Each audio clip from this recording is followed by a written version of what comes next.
Coordinate calculation. Turning coordinate calculation actually आप लोग पहले भी पढ़ चुके हैं कि टर्निंग कोऑर्डिनेट कैलकुलेशन क्या चीज़ है, लेकिन आज स्पेसिफिकली मैं आप लोगों को जो चीज़ बताने जा रहा हूँ वो है कि जहाँ पर रेडियस आ जाए, जहाँ पर कोई गुलाई आए किसी ड्राइंग में, ये देखें ये जो ड्राइंग आप लोगों को यहाँ पर अभी बनाकर दिखाई गई है, इसमें ये गुलाई आई है, ये रेडियस आई है, ये कर्व आई है, तो ये जब आ जाए इसको कुछ लोग फिलेट का नाम भी देते हैं, FILLET, फिलेट का नाम भी दिया जाता है इस चीज़ को। तो जहाँ पर ये फिलेट, रेडियस या कर्व इस तरह की शेप जहाँ पर आ जाए, इरेगुलर शेप, तो उस शेप को बनाने के लिए कोऑर्डिनेट कैलकुलेशन जो है टर्निंग सेंटर या लेथ मशीन के लिए वो किस तरह से करनी है, वो किस तरह से लिखनी है, ये चीज़ मैं आप लोगों को आज बताऊंगा। अब ये चीज़ स्टार्ट करने से पहले, इस लेक्चर को स्टार्ट करने से पहले आप लोगों को एक चीज़ का बहुत वाज़ेह तौर पर पता होना चाहिए कि डायामीटर और रेडियस के दरमियान क्या डिफरेंस है। ठीक है, डायामीटर क्या चीज़ है कि कोई भी एक गोल चीज़ है। अब सबसे पहले तो मैं आप लोगों को ये बात बताता चलूँ कि लेथ मशीन और टर्निंग सेंटर का जब हम जिक्र करते हैं तो उसमें हम रोटेशनल पार्ट्स की ही बात करते हैं, क्योंकि मोस्टली उसमें रोटेशनल पार्ट्स पर ही मशीनिंग होती है। ठीक है, और रोटेशनल पार्ट्स या राउंड पार्ट्स पर मशीनिंग की जाती है। तो जाहिर सी बात है जो भी चीज़ कोई राउंड होगी उसका कोई ना कोई डायामीटर होगा। जो भी चीज़ राउंड होती है उसकी जो चौड़ाई होती है उसको हम डायामीटर बोलते हैं ना। तो डायामीटर को मजीद अगर मैं बताऊं कि डायामीटर क्या चीज़ है, ये एक गोल दायरा लगा हुआ है, तो इसमें एक पॉइंट से लेकर दूसरे पॉइंट तक मैक्सिमम यानी कि ज़्यादा से ज़्यादा स्ट्रेट डिस्टेंस, स्ट्रेट सीधा डिस्टेंस एक पॉइंट से दूसरे पॉइंट तक ज़्यादा से ज़्यादा उस दायरे के अंदर जो है वो डिस्टेंस जितना होगा वो होगा उस दायरे का डायामीटर। तो ये क्या हो गया, यहाँ से यहाँ तक डायामीटर। उस डायामीटर का जो आधा होता है यानी सेंटर से लेकर एक कॉर्नर तक सीधा फासला, उसको बोलते हैं रेडियस। तो ये चीज़ भी रेडियस है, इसको बेशक मैं यहाँ कह दूँ रेडियस, यहाँ कह दूँ रेडियस, या यहाँ से यहाँ तक कह दूँ रेडियस। ये इतना ये जो हाफ होता है ये रेडियस होता है। रेडियस के लिए R मोस्टली लिखा जाता है और डायामीटर के लिए D यूज होता है। कि डायामीटर के लिए एक और चीज़ जो यहाँ ड्राइंग में भी यूज की गई है, ये सिंबल एक यूज किया गया है, साइन है, ये फाइव का साइन होता है, ये गोल दायरा लगाकर जीरो बनाकर इसमें एक लाइन यूं डायगोनली लगा देते हैं, तो ये डायामीटर का साइन होता है कि ये गोल चीज़ है और इसका ये डायामीटर है। तो ये 10 के साथ भी ये डायामीटर का साइन लगा हुआ है, यहाँ पर ये 20 के साथ भी डायामीटर का साइन लगा हुआ है, और ये 30 के साथ भी यहाँ पर डायामीटर का साइन लगा हुआ है। आप लोगों को डायामीटर और रेडियस का फर्क जो है वो पता लग गया होगा। अब बात करते हैं कि रेडियस के लिए टर्निंग कोऑर्डिनेट कैलकुलेशन किस तरह से करनी है। अब मैं इस ड्राइंग की बात करता हूँ, इस ड्राइंग की हम लोग आज कोऑर्डिनेट कैलकुलेशन लिखेंगे, ठीक है, और इसको समझेंगे। तो जब भी बात करते हैं टर्निंग सेंटर या लेथ मशीन की, तो उसके वर्क पार्ट पे हम लोग जब भी रेफरेंस पॉइंट को सेट करते हैं या जो जीरो पॉइंट होता है वो हमारा, हम अपने वर्क पार्ट के सेंटर में फ्रंट वाली साइड पे सेट कर देते हैं जीरो पॉइंट। तो अब मैंने यहाँ पर यानी ये जो पॉइंट है, जो पिंक कलर का डॉट लगा हुआ है, ये पॉइंट है रेफरेंस पॉइंट हमारा, ठीक है, और इसको मैं नाम दे देता हूँ O का। ठीक है, तो इसको मैं O इसलिए कह रहा हूँ, O से मुराद ओरिजिन, ओरिजिन से मुराद जहाँ से कोई चीज़ शुरू होती है, जहाँ से कोई चीज़, किसी चीज़ की शुरुआत होती है, उस चीज़ को बोलते हैं ओरिजिन। तो O, इसको O नाम दे देते हैं, मेरी मर्जी है, आप इसको ये भी कह सकते हैं, आप इसको भी कह सकते हैं, जो मर्जी पॉइंट का नाम देते हैं। लेकिन जब आपने टर्निंग के कोऑर्डिनेट कैलकुलेशन लिखनी है तो ये बस जहन दहानी के लिए ये चीज़ होती है कि फलाना पॉइंट है और इसके ये कोऑर्डिनेट्स, और मैं इस पॉइंट को नाम दे देता हूँ A का। इसके बाद ये पॉइंट जो है ये B है। अब ये पॉइंट्स की भी आप लोगों को आइडेंटिफिकेशन ज़रा होनी चाहिए कि ये स्ट्रेट लाइन आ रही है, जहाँ पर स्ट्रेट लाइन एंड होगी और कर्व स्टार्ट होगी, यहाँ से आपका रेडियस लगना या फिलेट लगना स्टार्ट हो रहा है, यहाँ से स्टार्ट हो रहा है, तो वहाँ पर आपका एक पॉइंट बन जाएगा। यानी आपने पहले इसका पता बताना है, फिर इसका पता बताना है, और फिर जहाँ पर वो रेडियस मुकम्मल होगा फिर उसका पता बताना है। ठीक है, अब ये पॉइंट होगा C, फिर एक लाइन जा रही है, ये पॉइंट होगा D, फिर रेडियस स्टार्ट है इस पॉइंट से, तो जहाँ पर फिर ये रेडियस एंड हो रहा है, अगला पॉइंट E, और फिर ये स्ट्रेट लाइन जा रही है और ये अगला पॉइंट M। क्योंकि हमारे पास O से स्टार्ट हो रहा है, A, B, C, D, E और M। अब हमने इन पॉइंट्स के कोऑर्डिनेट्स लिखने हैं, तो हम स्टार्ट करते हैं पॉइंट O से। Point O, point A, B, C, D, E और F, यही पॉइंट्स हमारे। अब हम इनके कोऑर्डिनेट्स लिखेंगे। हमारे पास आप लोगों को पता है कि जब हम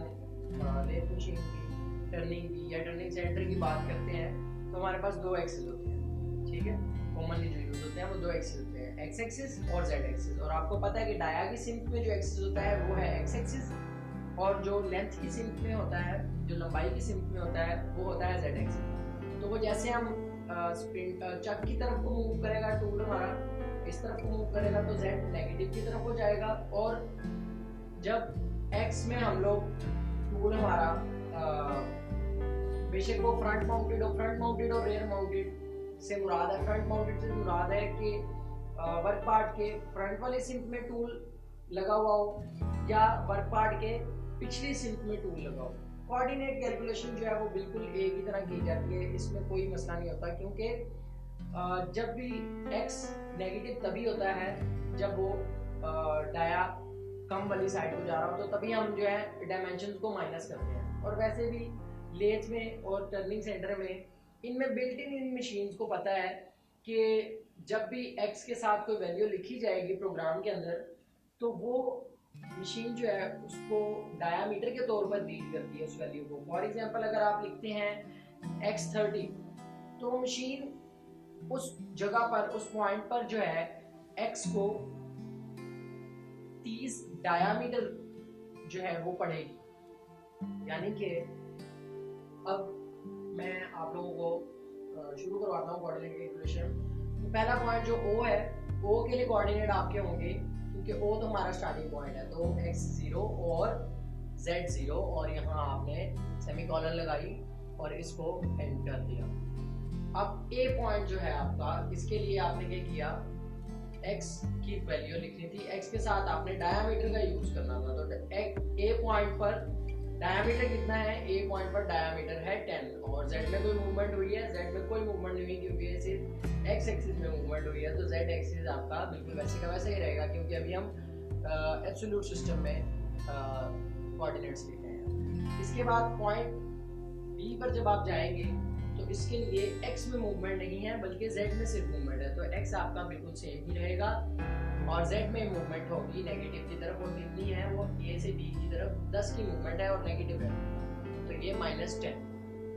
इसके बाद बात करते हैं पॉइंट C। तो B to C जो है ये रेडियस लग रहा है। अब ये चीज समझने वाली है, रेडियस लगाने के लिए कोई मुश्किल चीज नहीं है, असल में जिस जगह पर पहुंचना है हमने उसकी लोकेशन बतानी होती है। तो इस पॉइंट पर अगर मैं पढ़ूं कि इस पॉइंट पर x कितना है, तो मुझे पता है ठीक है ये x है, ये डायमीटर लिखा हुआ, डायमीटर लिखना है ना मैंने उस पॉइंट का, तो इस पॉइंट पर डायमीटर कितना है 20, ये लिखा हुआ। तो x C पॉइंट पर मेरा x है 20, और C पॉइंट पर z कितना है। अब ये थोड़ी सी टेक्निक है, इसको देखने की कि ये यहाँ तक B तक तो 10 है, लेकिन अब आगे कितना है कहीं भी नहीं लिखा हुआ। हाँ, ये रेडियस जहाँ लगा हुआ है उसके ऊपर लिखा हुआ है R5। R5 से मुराद है ये 5 का रेडियस है, तो ये 5 देखें, जब डायमीटर की बात करें, ये डायमीटर, ये कोई भी सर्कल है, इसमें मैं यहाँ से यहाँ तक भी इसको रेडियस कह सकता हूँ, यहाँ से यहाँ तक भी रेडियस कह सकता हूँ, ठीक है। तो जो रेडियस है आपका वही तो ऊपर की तरफ मूवमेंट हो रही है ना, ठीक है। ये यूं है या यहाँ से यहाँ तक है, एक कर्व तो यूं ही लगी है ना, सिर्फ एक क्वार्टर, एक चौथाई हिस्सा लगा हुआ है एक सर्कल, ठीक है। तो वो क्या है कि जो रेडियस है आपका उस कर्व का, वो रेडियस ही सिर्फ जो है वो ऐड हो जाएगा आपके z के डिस्टेंस के अंदर, के लंबाई जो है वो कितनी मूव हो रही है, B से C की तरफ 5 की ही लंबाई मजीद मूव हो रही है, तो क्या हो जाएगा -15। इसके बाद बात करते हैं पॉइंट D की। तो पॉइंट C से पॉइंट D की तरफ x में कोई मूवमेंट नहीं है, तो x बिल्कुल सेम रहेगा। और अच्छा, पॉइंट D की तरफ जाने से पहले ही बल्कि मैं आपको ये चीज़ क्लियर कर देता हूँ, पहले मैं सोच रहा था कि आपको एंड पर ये बात बताऊँ, लेकिन जब भी हमने B to C मूव किया ना और रेडियस आया, तो हमने क्या करना है, यहाँ जहाँ हमने C पॉइंट लिखा है यहाँ पर हमने साथ में इसके रेडियस भी लिखना है R5, ठीक ठीक है। आपने जहाँ जिस पॉइंट में आपने रेडियस मूव करके आप जिस पॉइंट पर पहुंचे हैं, आप गोलाई में मूव करके जहाँ पहुंचे हैं, उसके साथ आपने उस मूवमेंट के लिए, उस हरकत के लिए आपने आर भी लिखना है उसका, कि कितना रेडियस में मूव किया है, कितना मूव किया, ठीक है। अच्छा, अब next point C to D जो था, ये एक्स ये 20 है और जेड जो है वो मजीद मूव किया है, तो वो पहले पॉइंट से लेकर और जो है डी पॉइंट तक एज इट इज दिया हुआ, मुझे पता है कि ठीक है जी -25 है, तो ठीक है। अब नेक्स्ट पॉइंट में जब हम बात करते हैं डी टू ई, तो अब ये फिर रेडियस में मूव कर रहा है, तो यहाँ पर ई पॉइंट पर मेरे पास एक्स कितना है, ये है 30, तो मैं 30 लिख दूंगा यहाँ, और जेड मेरे पास कितना है, अब z मजीद वही 25 में जो है R5 ऐड कर देंगे, तो 25 में जब ऐड होगा तो 30, तो यहाँ पर हम माइनस वाली साइड पर है, तो ये -30। अब पॉइंट F की तरफ जाना है आपने, तो वही स्ट्रेट मूवमेंट, तो उसके लिए x में कोई मूवमेंट भी नहीं है, देखें आप x बिल्कुल एज इट इज रहेगा, और z के लिए आप